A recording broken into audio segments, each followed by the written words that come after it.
अमरावती जिले के पूर्व विधायक अभिजीत अडसुल और राणा दंपति के बीच विवाद गहराता जा रहा है।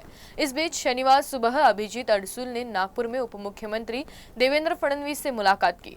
इस मुलाकात के बाद पत्रकारों से बात करते हुए अभिजीत अडसुल ने कहा कि ये सामान्य मुलाकात थी, इसका राजनीति से कोई संबंध नहीं है। हालांकि उन्होंने राणा दंपति के खिलाफ अपनी नाराजगी की बात फिर से दोहराई।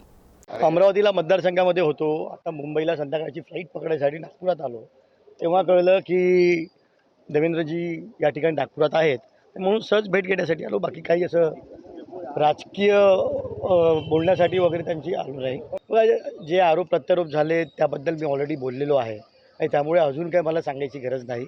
ते वरिष्ठ नेते आहेत, सगळ्या गोष्टी त्यांच्यापर्यंत पोहोचतात आणि नक्की ते त्यावर कारवाई करतील। झालेलं आहे आणि ते होईल, काही ना काही त्याच्यामध्ये नक्कीच भारतीय जनता पार्टी आणि शिवसेना मिळून नक्कीच पॉझिटिव्ह विचार करतात आणि नक्की त्यामध्ये निर्णय लवकरात लवकर होईल।